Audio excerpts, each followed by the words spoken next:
I spent years thinking there was one best firewood in North America. Turns out, that question doesn't even make sense. The best firewood depends on where you live. Advice that works in Maine can be completely useless in Arizona.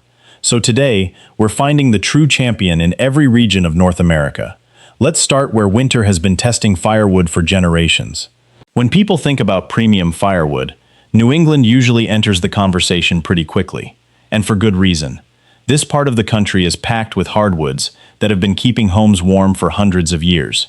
Sugar maple, beech, white oak, black birch, ash, hickory. That is a lineup most regions would be jealous of. Now, white oak gets a lot of attention. It burns long, produces excellent coals, and hardly needs an introduction. Beech is another favorite. Once it dries properly, it gives steady heat and burns clean. The only downside is waiting for it to season. Beech likes to take its time, almost like it's charging by the hour. Then there is ash. Ash earned its reputation because you can often burn it sooner than many other hardwoods. It splits nicely, lights without much fuss, and has saved plenty of people who waited too long to fill the woodshed. But the real battle here comes down to two trees: sugar maple and black birch. Sugar maple is one of those woods that almost never disappoints. It burns hot, makes excellent coals, smells pleasant, and seasons at a reasonable pace. If someone asked me to recommend one dependable firewood without knowing where they lived, sugar maple would always be near the top of my list. Then there is black birch. This tree showed up over and over again in the comments from my last video. I honestly lost count. Many viewers called it the most underrated firewood in America. One reason is its heat output. Black birch burns extremely hot and leaves behind long-lasting coals. But it also has something unusual going for it. Split a fresh piece, and you'll notice a wintergreen smell. The first time you experience it, it almost feels like someone hid a pack of chewing gum inside the log. Nature has a strange sense of humor sometimes. If I had to choose one winner for New England, I'd give the crown to sugar maple, but black birch deserves far more recognition than it usually gets. Still, New England isn't the only place blessed with outstanding hardwoods. Head a little farther south, and one tree starts dominating conversations for a completely different reason. The Mid-Atlantic has no shortage of excellent firewood. Pennsylvania, New York, New Jersey, and Delaware all produce some outstanding hardwood forests. You'll find white oak, hickory, cherry, ash, and one tree that seems determined to outlast everything else: black locust. If you've ever split black locust, you already know it isn't always eager to cooperate. Some rounds split beautifully, others fight back like they're trying to win. I've had easier conversations with stubborn fence posts, but once it's stacked and seasoned, black locust becomes something special. It burns incredibly long. The coals seem to last forever, and its heat output is among the highest you'll find anywhere in North America.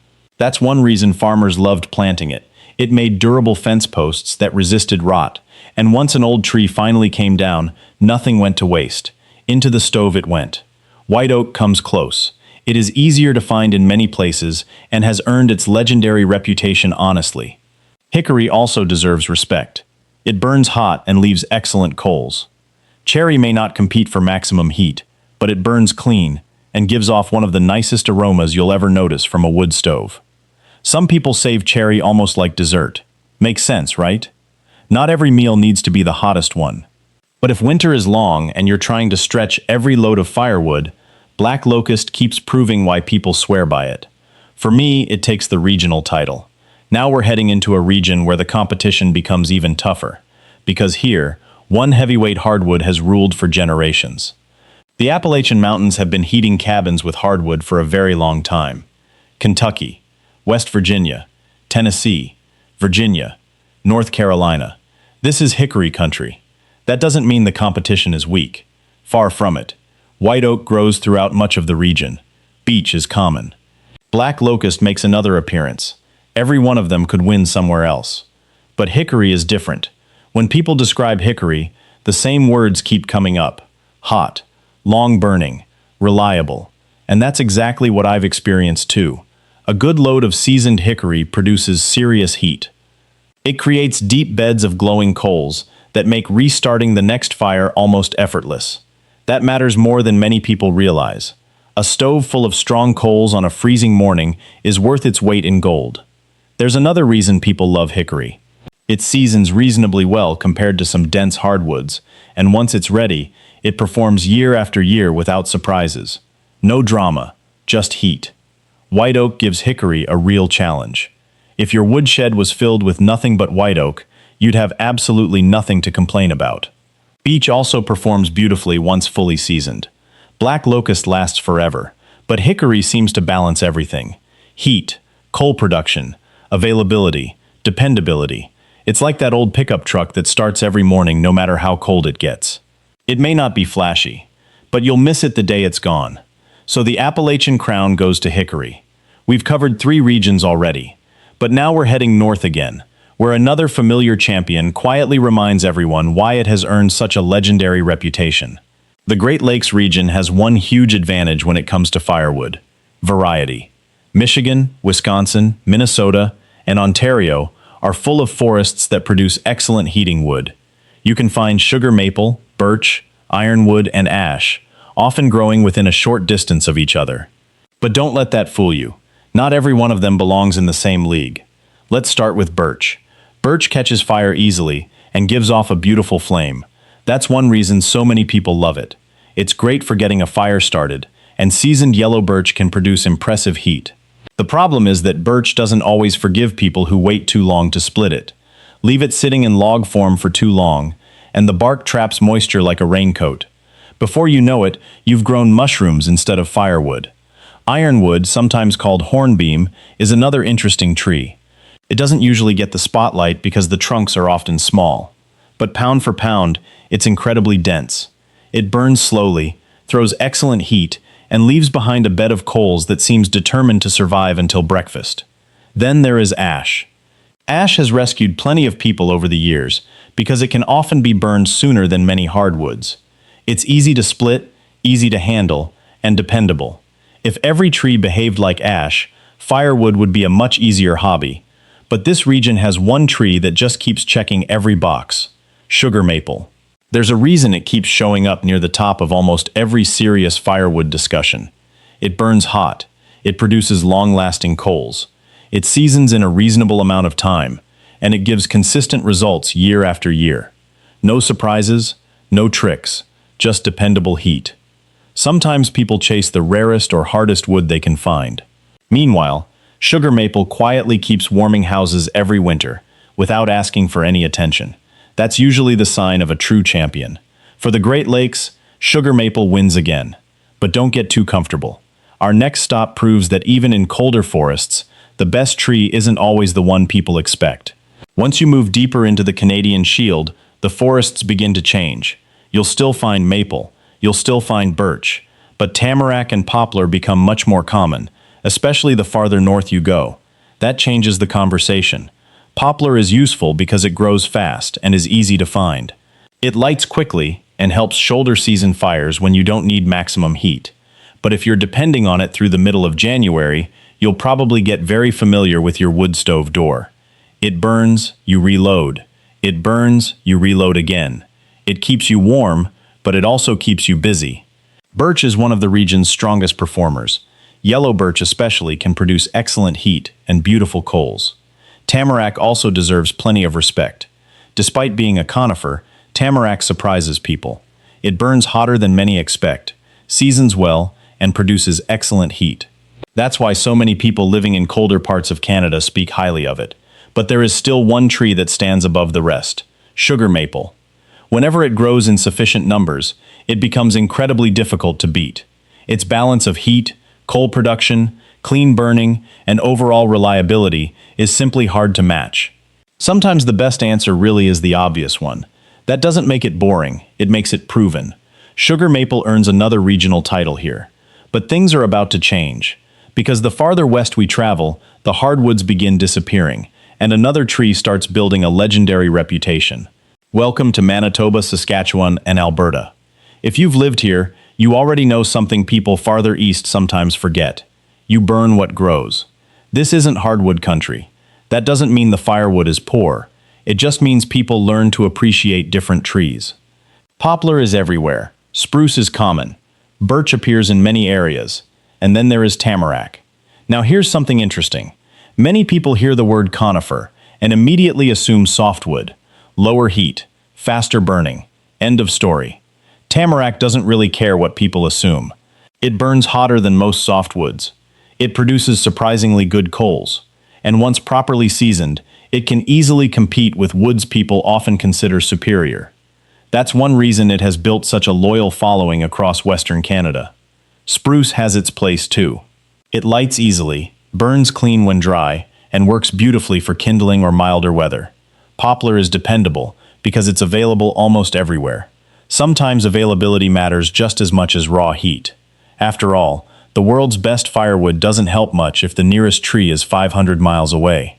That's a lesson every woodsman learns sooner or later. For this region, tamarack earns the crown. And judging by the comments from my previous video, plenty of Canadians would agree with that decision. But we're about to head into the mountains, where tamarack's reputation somehow becomes even stronger. The Rocky Mountains can be unforgiving.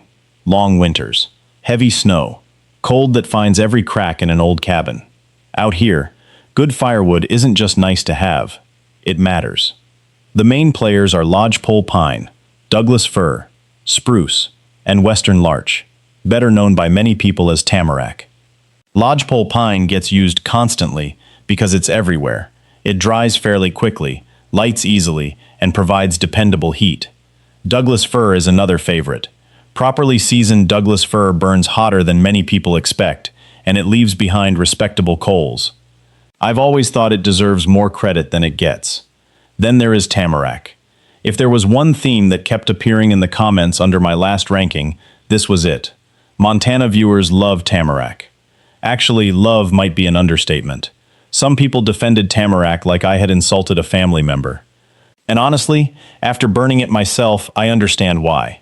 Western larch is unusually dense for a conifer. It burns hot, it burns clean, it produces long-lasting coals, and it performs reliably during the kind of winters that separate serious firewood from average firewood. That's an important distinction. Almost any wood feels impressive on a cool autumn evening. The real test comes when it's below zero, and your stove has been running for weeks. That's where tamarack earns its reputation. For me, this is one of the easiest regional winners in the entire video.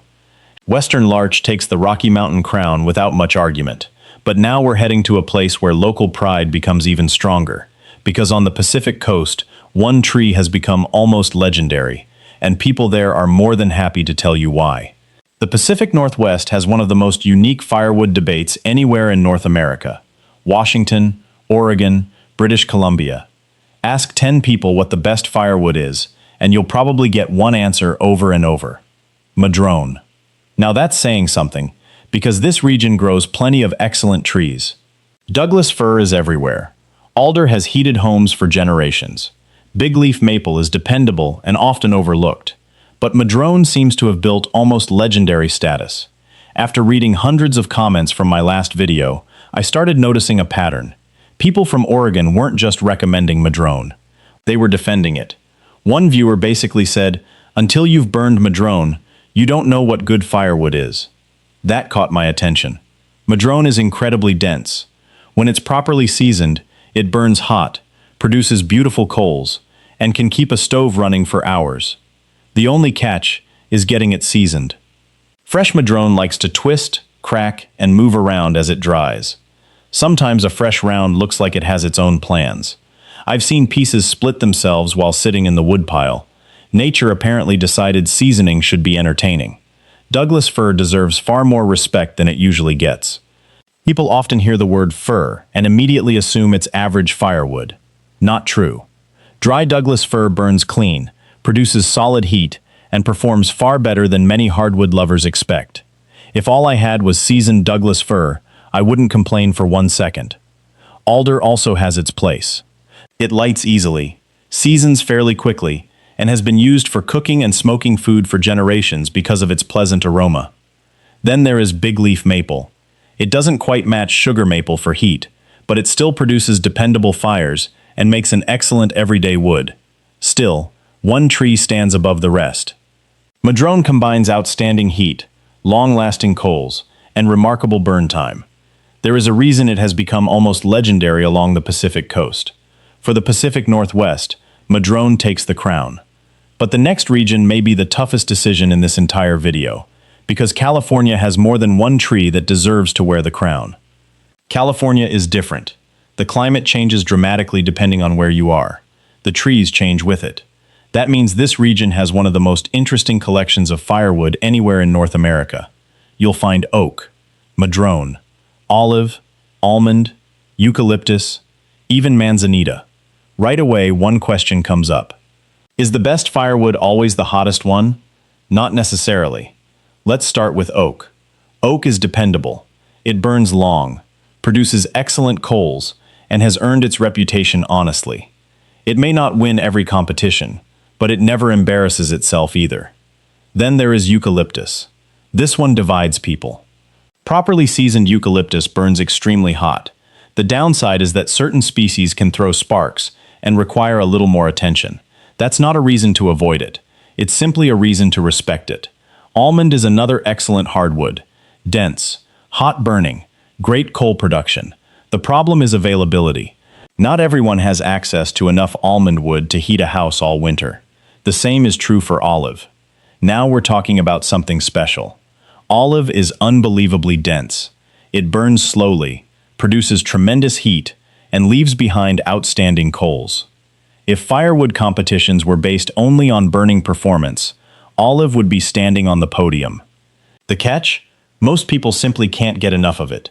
That's why I think availability matters. A champion should be a tree people can actually use. Then there is madrone. Once again, it shows why it has such an incredible reputation. It combines excellent heat with long burn times and dependable performance. Unlike olive, it's actually available across much of Northern California. So here's my decision. If we're judging pure firewood quality, olive might be one of the finest woods in North America. But if we're talking about real-world firewood, for the average Californian, madrone earns the regional title. I know some of you are already heading to the comments. That's okay. This chapter was always going to start an argument. And honestly, that's half the fun. Now let's leave the West Coast behind and visit a region where one tree burns hotter than almost anything else on the continent. Illinois, Indiana, Ohio, Missouri. This is where heavy hardwoods really begin to shine. Oak is everywhere. Maple performs beautifully. Black walnut gives respectable heat and smells wonderful when you're cutting it. Black locust makes another strong appearance. But there is one tree that almost feels unfair. Osage orange. Some people know it as hedge apple. Others call it horse apple. Whatever you call it, one thing never changes. This wood is unbelievably dense. Pick up a dry piece for the first time and you'll understand immediately. It feels like it forgot it was supposed to be wood. Osage orange produces incredible heat. Its coals last for hours. Many people consider it the hottest burning firewood in North America. That's a serious claim, and honestly, it's hard to argue against. There's another interesting fact. Long before chainsaws existed, Osage orange was famous for making bows. Native Americans valued it because of its incredible strength and flexibility. A tree that's strong should probably make excellent firewood. Turns out it does. The only downside is that Osage orange isn't always easy to split, and it isn't growing everywhere. Still, if you're lucky enough to have a good supply, you've got something special. For the Midwest, this one isn't particularly close. Osage orange earns the crown. But we're not finished yet. Two very different regions still remain, and one of them proves that sometimes the old classics are still impossible to beat. Now let's head south. Georgia, Alabama, Mississippi, Arkansas.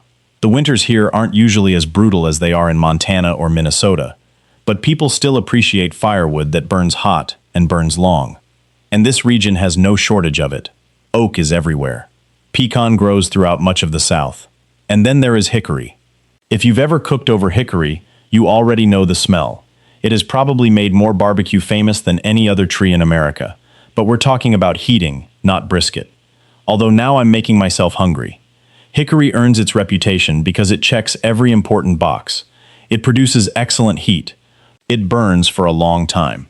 It creates thick beds of glowing coals that make keeping a fire alive almost effortless. When seasoned properly, it burns clean and predictably. That's something I appreciate more every year. A wood stove should make life easier, not turn into a full-time job. Oak gives hickory a real challenge. White oak especially has heated southern homes for generations and continues to be one of the safest choices you can make. If your woodshed was stacked with nothing but oak, you'd be in excellent shape. Pecan deserves more attention than it usually gets. It's part of the hickory family, so it shares many of the same strengths. It burns hot, produces wonderful coals, and performs far better than people outside the South often realize. Some folks save pecan for cooking because of its wonderful smoke flavor. I understand that. But if I had a big pile sitting beside my woodshed, a fair amount of it would eventually find its way into the stove. Sometimes comfort wins over barbecue. For the Deep South, though, hickory still stands at the top. Its combination of heat, reliability, and availability is simply hard to beat. We've only got one region left, and this final champion proves that you don't need towering hardwood forests to produce incredible firewood. The Southwest plays by different rules. Arizona, New Mexico, Texas. The forests aren't the same. The rainfall isn't the same. The trees aren't the same. So judging this region by Eastern hardwood standards doesn't make much sense. Instead, you judge the trees that actually grow here. Juniper is common across much of the region. It lights easily, burns well when seasoned, and gives off a pleasant aroma that many people enjoy. Pinyon pine is another favorite. If you've ever smelled a pinyon fire, you know exactly why people love it. It has one of the most distinctive scents you'll ever get from a wood stove. For some people, that smell is winter. But when it comes to serious heat, one tree rises above the rest: mesquite. Mesquite doesn't grow into massive straight trunks. In fact, many trees spend more time twisting than growing upward. It almost looks like the tree changed its mind halfway through life. But don't judge it by its appearance. Mesquite is incredibly dense. It burns extremely hot. It creates long-lasting coals, and because it grows slowly, every piece packs an impressive amount of energy. There is a reason barbecue restaurants treasure mesquite. The smoke is fantastic. The heat is even better. Finding enough large pieces for an entire winter can sometimes be the challenge. But when you have it, you'll know why it has earned such a loyal following across the Southwest. For this region, mesquite takes the title without much hesitation. Now comes the question we've been building toward since the beginning. If every regional champion entered one final competition, which one would become the king of North America? Every region has its winner. But after looking at all 12 champions, one tree stands above the rest: black locust. It isn't the rarest, and it isn't the most famous. But its incredible heat, long burn time, and unbeatable coal bed make it one of the finest firewoods North America has to offer. Now I want to hear from you. Did your regional champion make the cut, or would you pick a different winner? Let me know in the comments.